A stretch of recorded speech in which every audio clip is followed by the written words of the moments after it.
बच्चों, हमारी ज्योग्राफी के 4 चैप्टर्स कंप्लीट हो चुके हैं।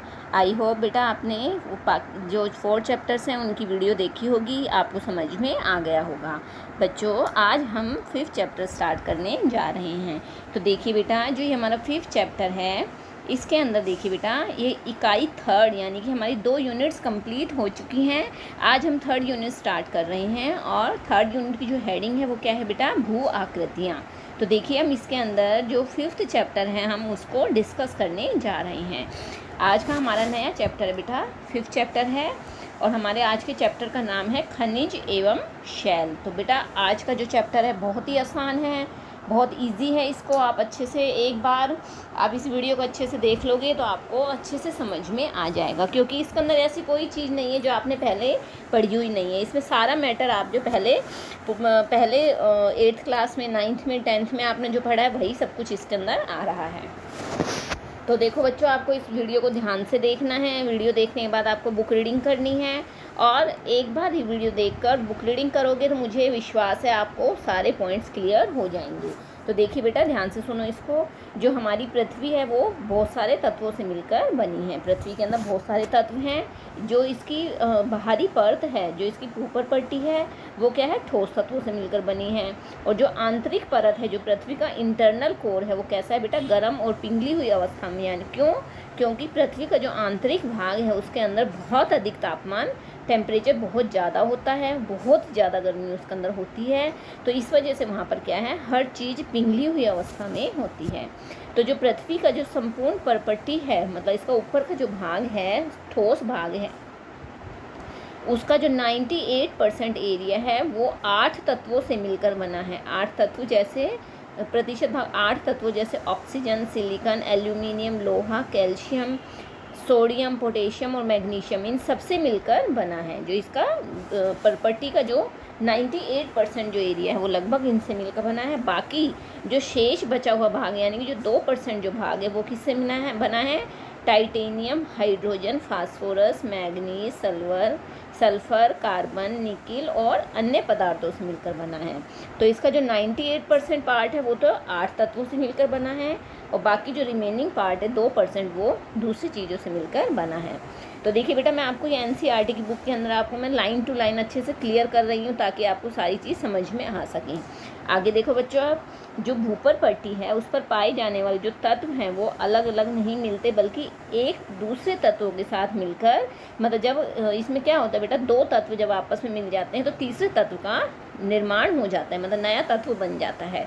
तो ये सारे तत्व क्या है, आपस में ही मिलकर एक नया तत्व बनाते हैं। जैसे खनिज एक ऐसा प्राकृतिक तत्व है, प्राकृतिक कार्बनिक और अकार्बनिक तत्व है जिसके अंदर क्रमबद्ध प्रमाणिक संरचना, निश्चित रासायनिक संगठन और भौतिक गुण धर्म होते हैं। खनिज का निर्माण 2 या 2 से अधिक तत्वों से मिलकर बनता है। मतलब जब खनिज का जो निर्माण होता है, जब 2 तत्व आपस में मिल जाते हैं तो खनिज बनता है। कभी कभी सल्फर, तांबा, चांदी, स्वर्ण यानी कि सोना, ग्रेफाइट जैसे एक तत्वीय खनिज भी पाए जाते हैं। मतलब कुछ तत्व ऐसे भी होते हैं जिसके अंदर, कुछ खनिज भी ऐसे भी होते हैं जिसके अंदर एक तत्व होता है, लेकिन मोस्टली जो खनिज होते हैं बेटा वो 2 तत्वों से मिलकर, 2 या 2 से अधिक तत्वों से मिलकर बनते हैं। ओके, आगे देखिए बेटा, हमारा जो स्थल मंडल है, स्थल मंडल का निर्माण करने वाले जो तत्व हैं उनकी संख्या बहुत कम है, लेकिन जब उनका आपस में संयोजन हो जाता है, यानी कि जब वो आपस में मिल जाते हैं तो उससे क्या है, खनिज की नई नई किस्में बन जाती हैं। जो मैंने आपको जस्ट अभी बताया कि जो तत्व होते हैं, जब बेटा आपस में 2 या 3 तत्व एक साथ मिल जाते हैं तो वो क्या है, नए तत्व का निर्माण कर देते हैं। तो जो भूपर पट्टी है, हमारी धरती की जो हमारी परत है, धरती की जो ऊपरी परत है, वो उस पर कम से कम 2000 प्रकार के नए खनिज, मतलब अलग अलग प्रकार के खनिज पाए गए हैं और उनको अलग अलग नाम दिया गया है। लेकिन इनमें से जो सामान्यतः उपलब्ध लगभग जो सभी जो खनिज हैं, पदार्थ हैं, उनमें से 6 प्रमुख खनिज समूहों से संबंधित होते हैं। मतलब 2000 के लगभग पाए गए हैं, लेकिन उनमें से 6 प्रमुख खनिज समूहों से संबंधित होते हैं, जिनको शैलों का निर्माण करने वाले मुख्य खनिज माना गया है। मतलब 6 खनिज ऐसे हैं बेटा इसमें जो सबसे ज़्यादा इम्पोर्टेंट होते हैं। अब देखिए बच्चों, भौतिक विशेषताओं और स्वभाव के आधार पर जो खनिज हैं उनकी जानकारी कौन कौन सी, मतलब इनकी भौतिक विशेषताएं क्या क्या होती हैं। तो देखिए, इसको ध्यान से सुनना बेटा। इसको देखिए, भौतिक विशेषताओं में देखो बच्चों, इसकी भौतिक विशेषताएं में देखिए, क्रिस्टल का बाहरी रूप। फर्स्ट हेडिंग है क्रिस्टल का बाहरी रूप। अणुओं की आंतरिक व्यवस्था द्वारा तय होती है। घनाकार, अष्टभुजाकार, षटभुजाकार, प्रिज्म आदि। यानी कि जो क्रिस्टल, जो इनकी जो आकृति होती है, आकार होता है, वो बताया गया है। वो इनकी आंतरिक जो जैसी व्यवस्था होती है वैसा ही इनका आकार हो जाता है। अणु होता है बेटा, जब बहुत सारे छोटे छोटे अणु आपस में मिलते हैं तो अंदर आंतरिक रूप से किस प्रकार से वो मिले हैं, आपस में कैसे जुड़े हुए हैं, उसके अकॉर्डिंग क्या उनकी आकृति बनती है। जैसे घनाकार, इनकी आकृति घनाकार में भी हो सकती है। अष्टभुजाकार यानी कि अष्टभुजाओं वाली आकृति, और षटभुजी यानी कि 6 भुजाओं, और प्रिज्म, अलग अलग प्रकार की आकृति इनकी हो सकती है। सेकंड आता है बेटा विदलन। विदलन में देखिए क्या होता है, सापेक्षिक रूप से समतल सतह बनाने के लिए निश्चित दिशा में टूटने की प्रवृत्ति, अणुओं की आंतरिक व्यवस्था का परिणाम। एक या कई दिशा में एक दूसरे से कोई भी कोण बनाकर टूट सकते हैं। विदलन में देखिए बेटा क्या होता है कि अगर जो भी आकृति बनी है उसकी जो लेयर है, ऊपर का जो सतह है, ऊपर की जो लेयर है, सतह है, उसको क्या है समतल बनाने के लिए, उसको बिल्कुल समान इक्वल बनाने के लिए उसको क्या है, उसमें क्या होना चाहिए कि उसकी जो टूटने की जो प्रवृत्ति है वो निश्चित दिशा में होनी चाहिए। मतलब ये नहीं है कि एक कोना इधर से टूट गया, एक कोना इधर से टूट गया, तो ऐसे क्या है उसकी जो आकृति बनेगी, वो उसका जो रूप बनेगा वो क्या है, टेढ़ा मेढ़ा ही होगा। और अणुओं की आंतरिक व्यवस्था यानी कि अंदर से जो अणु किस रूप में जुड़े हुए हैं वो भी इस पर दिशा निर्भर करता है। और या एक या कई दिशा में एक दूसरे से कोई भी कोण टूट गया है, मतलब कोई भी कोना जब टूट जाता है तो क्या उससे भी आकृति बिगड़ जाती है। थर्ड आता है बेटा विभंजन। विभंजन में देखिए क्या होता है, अणुओं की आंतरिक व्यवस्था इतनी जटिल होती है कि अणुओं का कोई तल नहीं होता है। क्रिस्टल विदलन तल के अनुसार नहीं बल्कि अनियमित रूप से टूटता है। विभंजन में देखिए बेटा, इसमें क्या होता है, जो अणु जो आपस में जुड़ते हैं, आंतरिक रूप से जो अणु आपस में जुड़ते हैं, उनकी जो जुड़ने की जो प्रक्रिया होती है वो इतनी जटिल होती है कि उनका कोई तल नहीं दिखाई देता है। मतलब वो कहाँ से किसी भी रूप के अंदर जुड़ सकते हैं, वो ऊपर से भी जुड़ सकते हैं, साइड में से भी जुड़ सकते हैं, वो टेढ़ी मेढ़ी किसी भी रूप के अंदर एक दूसरे से जुड़ सकते हैं, तो इसलिए उनका कोई भी तल दिखाई नहीं देता है। और क्रिस्टल विदलन तल के अनुसार नहीं बल्कि अनियमित रूप से टूटता है। जो क्रिस्टल का जो विदलन तल होता है वो नियमित रूप से नहीं होता है बल्कि अनियमित रूप से, यानी कि वो क्या है, कहीं भी किसी भी दिशा में से कहीं से भी किसी भी प्रकार से उसमें क्रैक आ सकता है। नेक्स्ट आता है बेटा चमक। चमक में देखिए रंग के बिना किसी भी पदार्थ की चमक, प्रत्येक खनिज की अपनी चमक होती है। जितने भी खनिज बनते हैं उनकी सबकी अपनी खुद की चमक होती है। जैसे मेटेलिक, रेशमी, ग्लासी, हर प्रकार की चीज़ की क्या है, हर प्रकार की जो खनिज होते हैं उनकी सबकी अपनी चमक होती है। जैसा गोल्ड की जो चमक होती है सबसे अलग होती है। नेक्स्ट आता है बेटा रंग। कुछ खनिजों के रंग उन्हीं परमाणविक संरचना से आधारित होते हैं, जैसे मेलाकाइट, एजुराइट, कैल्पोस्पाइट। कुछ ऐसे खनिज है जिसका उनका जो रंग है वो क्या है, उनके अंदर अगर जितनी अशुद्धियाँ होंगी उसके अनुसार ही उनके अंदर रंग का निर्माण होता है।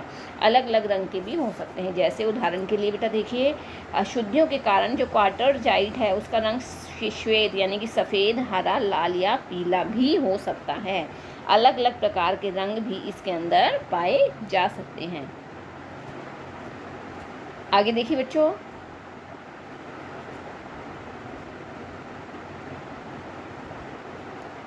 आगे देखो बेटा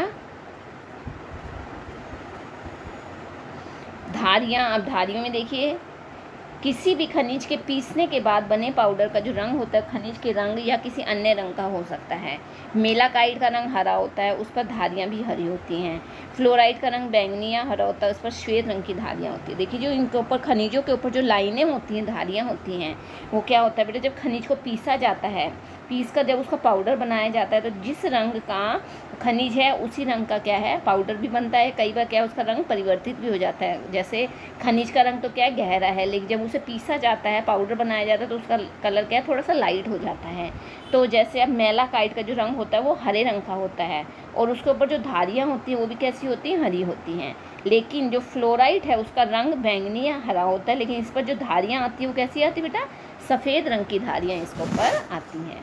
ओके, आगे देखिए बेटा, नेक्स्ट हेडिंग है पारदर्शिता, यानी कि आर पार दिखने वाली चीज़ें। पारदर्शी का मतलब होता है आर पार दिखने वाली। तो इसमें देखिए जो प्रकाश की किरणें होती हैं इस प्रकार आर पार जाती हैं कि वस्तु सीधी देखी जा सकती है। जैसे एक होता है पारदर्शी, जिसके अंदर क्या है, प्रकाश की जो किरणें होती है, रोशनी होती है, वो बिल्कुल आर पार जाती है, तो क्या है, पारदर्शी कहलाता है। एक होता है पारभासी। पारभासी में देखिए बेटा क्या होता है, प्रकाश की किरणें आर पार तो होती हैं लेकिन उनके विस्तरित हो जाने के कारण वस्तु देखी नहीं जा सकती। जो पारदर्शिता में देखिए 3 चीज़ें आती हैं। एक तो होता है पारदर्शी। पारदर्शी में क्या होता है, वस्तु को क्या है, सीधे रूप में देखा जा सकता है, मतलब वस्तु बिल्कुल आर पार हो जाती है। एक होता है पारभासी। पारभासी में क्या है, जो प्रकाश की किरणें हैं वो आर पार तो हो जाती हैं लेकिन उनके विस्तरित यानी फैल जाने के कारण जो क्या है वो वस्तु दिखाई नहीं देती है। और थर्ड होता है बेटा अपारदर्शी। इसमें क्या होता है, इसमें प्रकाश की किरणें ही उस तरफ नहीं जाती, मतलब बिल्कुल ही अपारदर्शी होती है। तो इसके अंदर प्रकाश की किरणें आर पार नहीं होती हैं। तो ये पारदर्शिता 3 रूप में मापी जाती है।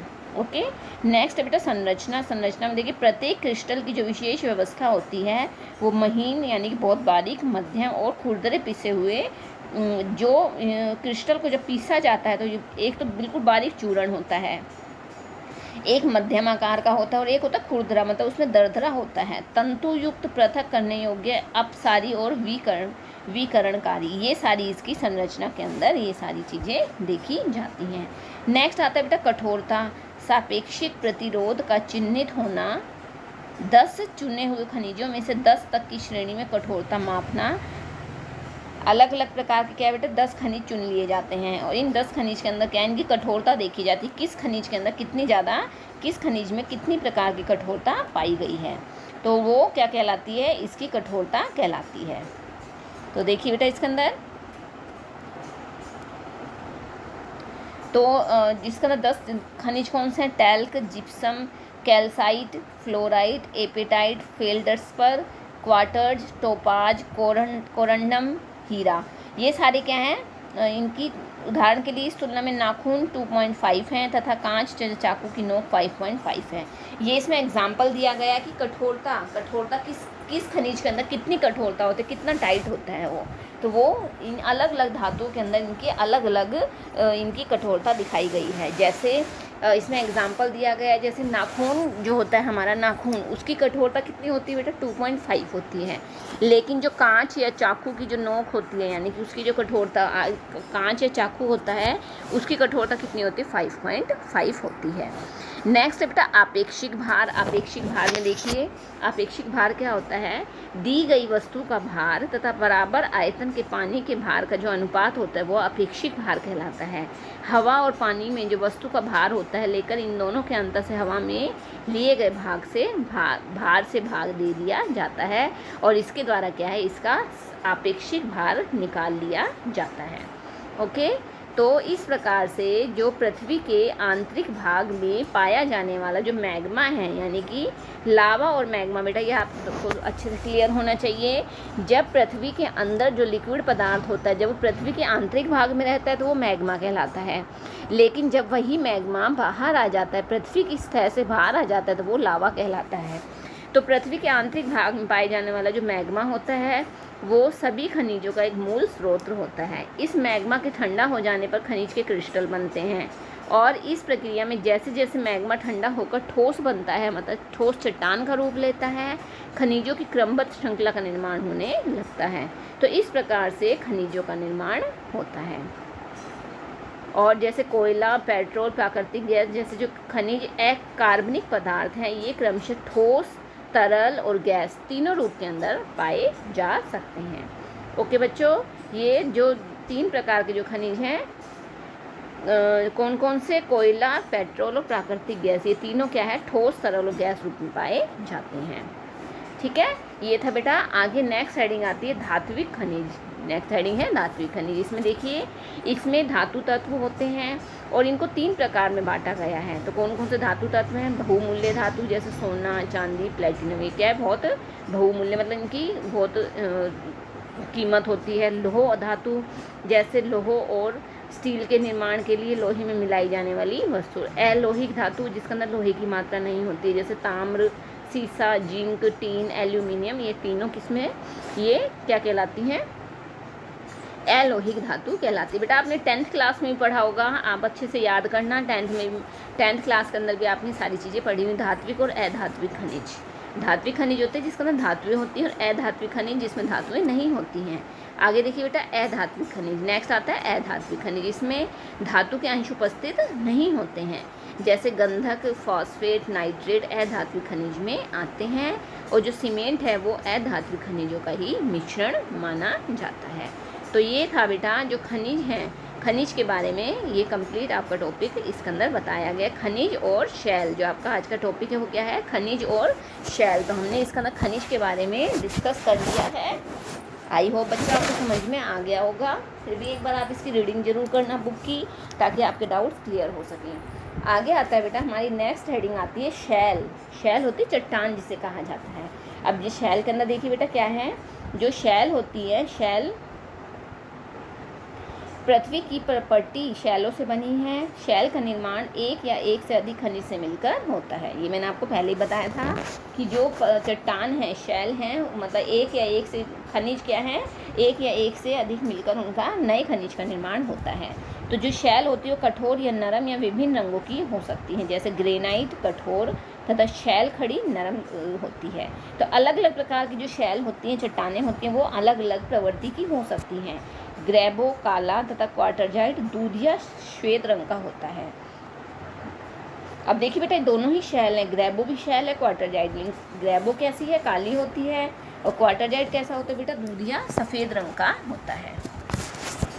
और शैलों में खनिज घटकों का कोई निश्चित संगठन नहीं होता है। शैलों में सामान्यतः पाए जाने वाले जो खनिज होते हैं वो फेल्ड्सफर और क्वार्टर्ज, ये दोनों दो प्रकार के खनिज मुख्यतः चट्टानों में पाए जाते हैं।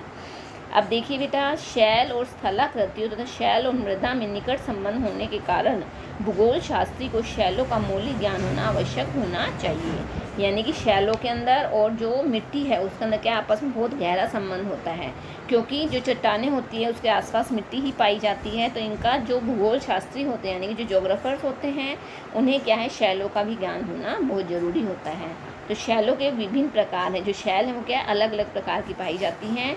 इनको निर्माण पद्धति के आधार पर 3 भागों में बांटा गया है। तो सबसे फर्स्ट होती है बेटा आग्नेय शैल, जो आपने 6th क्लास में पढ़ी है, 7th में भी पढ़ी है, मतलब 6th से लेकर अब आप 11th क्लास में अब तक आप इनके बारे में पढ़ते आ रहे हैं। आग्नेय शैल। सेकेंड होती है अवसादी शैल, और थर्ड आती है कायांतरित शैल। अब देखिए आग्नेय मैग्मा तथा लावा से घनीभूत होती हैं। घनीभूत होती हैं कौन सी? आग्नेय शैल। बहिर्जनित प्रक्रियाओं द्वारा शैलों के अंशों के निक्षेपण का परिणाम होती है अवसादी शैल। और उपस्थित शैलों में पुनर्क्रिस्टलीकरण की प्रक्रिया से निर्मित होती है कौन सी? कायांतरित शैल। ये थी बेटा आग्नेय, अवसादी और कायांतरित शैलें। अब देखिए आगे, अब हम इनके बारे में अलग अलग पढ़ते हैं। इससे पहले देखिए बेटा एक पॉइंट आ रहा है बीच में, इसको ध्यान से देखना बच्चों। इस पॉइंट को देखिए बच्चों ध्यान से। पेट्रोलॉजी क्या है? पेट्रोलॉजी क्या है बेटा? शैलों का जो विज्ञान होता है वो पेट्रोलॉजी कहलाता है। और पेट्रोशास्त्री कौन होता है? जो शैलों के विभिन्न रूपों का अध्ययन करता है उसे पेट्रोशास्त्री कहा जाता है। जैसे खनिज की संरचना, उनकी बनावट, प्राप्ति स्थान, परिवर्तन, दूसरे शैलों के साथ संबंध, इन सब चीज़ों का जो ज्ञान करता है वो क्या कहलाता है? पेट्रोशास्त्री कहलाता है। पेट्रोलॉजी क्या होता है? शैलों का विज्ञान होता है। और जो इस मतलब शैलों का जो अध्ययन करता है वो पेट्रोशास्त्री कहलाता है। अब हम एक एक शैल के बारे में डिस्कस करते हैं। तो सबसे फर्स्ट आती है बेटा आग्नेय शैल। तो आग्नेय शैल में देखिए आग्नेय शैल क्या होती है? आग्नेय शैलों का निर्माण पृथ्वी के आंतरिक भाग के मैग्मा और लावा द्वारा होता है, इसलिए इनको प्राथमिक शैल भी कहा जाता है। मैग्मा के ठंडे होकर घनीभूत हो जाने पर आग्नेय शैलों का निर्माण होता है। जब देखिए बेटा पृथ्वी के आंतरिक भाग से जो लावा बाहर आता है तो क्या है, उसी को प्राथमिक शैल कहा जाता है। जो मैग्मा है जब वो अंदर ठंडा हो जाता है या जब वो बाहर आकर ठंडा होता है तो शैलों का निर्माण होता है। तो जो इग्नियस शब्द है, इसको इंग्लिश में इग्नियस रॉक कहा जाता है। इग्नियस शब्द लैटिन भाषा के इग्निस शब्द से मिलकर बना है, जिसका अर्थ होता है अग्नि। मैग्मा के विषय में आप पहले से ही जानते हैं। जब अपनी ऊपरगामी गति में मैग्मा ठंडा होकर ठोस बन जाता है तो ये आग्नेय शैल कहलाता है। ठंडा और ठोस बनने की यह प्रक्रिया पृथ्वी की परपट्टी या पृथ्वी की सतह पर हो सकती है। मतलब जरूरी नहीं है आंतरिक हो, ये बाहर आकर भी क्या है ये जम सकते हैं, तो इससे क्या है शैलों का निर्माण होता है। आगे देखिए बच्चों, नेक्स्ट आगे आता है इसी के अंदर आग्नेय शैल के अंदर। आगे देखिए, आग्नेय शैलों का वर्गीकरण इनकी बनावट के आधार पर किया गया है। इसकी बनावट इनके कणों के आकार और व्यवस्था तथा पदार्थ की भौतिक अवस्था पर निर्भर करती है। यदि पिघले हुए पदार्थ धीरे धीरे गहराई तक ठंडे होते हैं तो खनिज के कण पर्याप्त बड़े होते हैं। मतलब अगर धीरे धीरे ठंडे होते हैं तो क्या है बेटा, जो खनिज जो खनिज का निर्माण होगा वो क्या है, बड़े बड़े उनका जो कण होते हैं, टुकड़े होते हैं, बड़े बड़े होते हैं। और सतह पर आकस्मिक शीतलता के कारण छोटे और चिकने कण बनते हैं। और जो एकदम तेज़ी से ही ठंडे हो जाते हैं तो उनके जो कण होते हैं वो कैसे होते हैं, छोटे होते हैं और चिकने होते हैं। शीतलता की मध्यम परिस्थितियां होने पर आग्नेय शैल को बनाने वाले कण मध्यम आकार के और ना बहुत तेज़ी से और ना ही बहुत धीमी गति से, मतलब मध्यम स्थिति से जब वो ठंडे होते हैं तो वो उनके जो कण होते हैं मध्यम आकार के होते हैं। ग्रेनाइट, ग्रेबो, पैगमेटाइट, बेसाल्ट, ज्वालामुखी, ब्रेशिया और टफ, ये सारे क्या हैं, आग्नेय शैलों के उदाहरण हैं। ये बहुत इंपॉर्टेंट है बेटा, आपको इनके एग्जाम्पल जरूर याद होने चाहिए। आगे आता है बेटा अवसादी शैल। अवसादी में देखिए, अवसादी अर्थात सेडिमेंट्री, से सेडिमेंट्री रॉक कहा जाता है। इसकी उत्पत्ति लैटिन भाषा के शब्द सेडिमेंटस से हुई और जिसका अर्थ होता है व्यवस्थित होना, यानी कि मतलब तैयार होना। पृथ्वी की सतह की जो शैलें होती हैं आग्नेय अवसादियों कायांत्रित अपक्षयकारी कारकों के प्रति अनावृत होती हैं जो विभिन्न आकार के विखंडों में विभाजित होती हैं। ऐसे उपखंडों का विभिन्न बहिर्जनित कारकों के द्वारा संवहन तथा निक्षेपण होता है। सघनता के द्वारा ये संचित पदार्थ शैलों में परिवर्तित हो जाते हैं और इस प्रक्रिया को शिलीभवन या लिथिफिकेशन भी कहा जाता है। और बहुत सारी जो अवसादी शैलें होती हैं उनमें जो निक्षेपित परतें होती है वो शिलीभवन के बाद अपनी विशेषताएं बनाए रखती हैं। इस कारण से बालुकाश्म शैल जैसी अवसादी शैलों में विविध सांद्रता वाली अनेक सतहें, मतलब बहुत सारी लेयर्स पाई जाती हैं। तो ये क्वेश्चन भी बनता है बेटा, लेयर्स किसमें पाई जाती है, किसमें पाई जाती है, अवसादी शैलों के अंदर लेयर्स पाई जाती हैं। तो निर्माण पद्धति के आधार पर अवसादी शैलों को भी 3 भागों में बांटा गया है। फर्स्ट आती है यांत्रिक रूप से निर्मित, जैसे बालुकाश्म, पिंडशिला, चूना प्रशस्त्र आदि। सेकंड आता है कार्बनिक रूप से, जैसे गिजराइट, खड़िया, चूना पत्थर, कोयला आदि। थर्ड है रासायनिक रूप से, जैसे शंग, पस्तर, चूना पत्थर, पोटाश आदि। ये सारी किसमें आती हैं, रासायनिक रूप से निर्मित जो शैलें होती हैं। तो इस प्रकार से जो अवसादी शैलें वो 3 प्रकार से इनका निर्माण होता है। आगे आता है बेटा कायांत्रित शैल। कायांत्रित शैल के अंदर देखिए जो कायांत्रित चट्टानें होती हैं, कायांत्रित चट्टानों में देखिए बच्चों, कायांत्रित शैल, कायांत्रित का अर्थ होता है रूप में परिवर्तन हो जाए, काया बदल जाना। दाब, आयतन और तापमान में परिवर्तन की प्रक्रिया के द्वारा ही इन शैलों का निर्माण होता है। ये जो शैलें होती हैं दाब, आयतन और तापमान में परिवर्तन के द्वारा निर्मित होती हैं। जब विवर्तनिक प्रक्रिया के कारण जो शैलें होती हैं वो निचले स्तर की ओर बलपूर्वक खिसक जाती हैं या भूपृष्ठ से उठता हुआ या पिघला हुआ मैग्मा भूपृष्ठीय शैलों के संपर्क में आता है या ऊपरी शैलों के कारण निचली शैलों पर बहुत अधिक दबाव पड़ता है, इसके द्वारा क्या होता है, शैलों में काया परिवर्तित हो जाते हैं, उनका रूप परिवर्तित हो जाता है। इन्हें रूपांतरित भी कहा जाता है। तो कायांतरण वह प्रक्रिया जिसमें समेकित शैलों में पुनः क्रिस्टलीकरण होता है, वास्तविक शैलों में पुनः संगठित हो जाती हैं। तो इस प्रकार से इनका रूप परिवर्तित हो जाता है और इन्हें क्या रूपांतरित या कायांतरित चट्टान कहा जाता है। बिना किसी विशेष रासायनिक परिवर्तनों के टूटने और पिसने के कारण वास्तविक शैलों में यांत्रिक व्यवधान और उनके पुनः संगठित होना गतिशील कायांतरित शैल कहलाता है। तो इस प्रकार से जो ऊष्मीय कायांतरण होती है वो 2 प्रकार की होती है। जो ऊष्मीय कायांतरण है वो 2 प्रकार का होता है। कौन कौन सा होता है बेटा 2 प्रकार का, संपर्क कायांतरण और प्रादेशिक कायांतरण। संपर्क देखिए क्या होता है, संपर्क में होता है शैलें गर्म ऊपर आते हुए मैग्मा और लावा के संपर्क में आती हैं और उच्च तापमान में शैल के पदार्थों का क्रिस्टलीकरण होता है। और दूसरा क्या होता है बेटा प्रादेशिक कायांतरण में क्या होता है, उच्च तापमान और दबाव या इन दोनों के कारण ही शैलों में परिवर्तन होता है, जिससे शैलों का निर्माण होता है। तो इस प्रकार से जो कायांतरित शैलें हैं उनका निर्माण होता है। कायांतरित शैलों में खनिज और कणों की इस अवस्था को पत्रण या रेखांकन कहा जाता है। तो ये इस प्रकार से बेटा जो कायांतरित चट्टानें हैं उनका निर्माण इस प्रकार से होता है। इसके उदाहरण देखिए बेटा कायांतरित चट्टानों के ग्रेनाइट, साइनाइट, स्लेट, शिस्ट, संगमरमर, क्वार्टरजाइट, ये सारे किसके उदाहरण हैं? ये सारे रूपांतरित चट्टानों के उदाहरण हैं। ओके बच्चों, आगे देखिए बेटा शैली चक्र। अब नई हेडिंग आती है शैली चक्र। तो शैली चक्र के अंदर देखिए बच्चों क्या होता है। शैली चक्र में देखिए शैल अपने मूल रूप में अधिक समय तक नहीं रहती हैं, बल्कि इनमें परिवर्तन होता रहता है। मतलब जो चट्टानें होती हैं वो एक रूप में नहीं रहती, उनके अंदर परिवर्तन होता रहता है, ये बदलती रहती हैं। शैली चक्र और सतत प्रक्रिया होती है जिसमें पुरानी शैल परिवर्तित होकर नया रूप ले लेती हैं। मतलब जो पुरानी चीज़ है वो तो ख़त्म हो जाती है और इनका फिर से निर्माण हो जाता है। जैसे अब देखिए जो ये क्या होता है, ये शैली रॉक, इसे रॉक साइकिल भी कहा जाता है। आग्नेय जो शैल होती है वो प्राथमिक शैलें हैं और इसके जो इन प्राथमिक शैलों से निर्मित कौन कौन सी होती है? अवसादी और कायांतरित। इनका निर्माण किससे होता है? आग्नेय शैलों से ही होता है। आग्नेय शैलों को कायांतरित शैलों में परिवर्तित किया जा सकता है। आग्नेय और कायांतरित शैलों से प्राप्त अंशों से अवसादी शैलों का निर्माण होता है। तो इस प्रकार से जो अवसादी शैलें हैं वो अपखंडों में परिवर्तित हो जाती हैं या इन शैलों का निर्माण होता है। निर्मित भूपृष्ठीय जो शैल होती हैं वो आग्नेय, कायांतरित और अवसादी शैलें होती हैं। तो इस प्रकार से प्रत्यावर्तन के द्वारा पृथ्वी के आंतरिक भाग में नीचे की ओर जाती हैं और पृथ्वी के आंतरिक भाग में तापमान बढ़ने के कारण ये पिघलकर मैग्मा में परिवर्तित हो जाती हैं, जो आग्नेय शैलों के मूल स्रोत कहे जाते हैं। ये देखिए डायग्राम भी दिया गया है बेटा।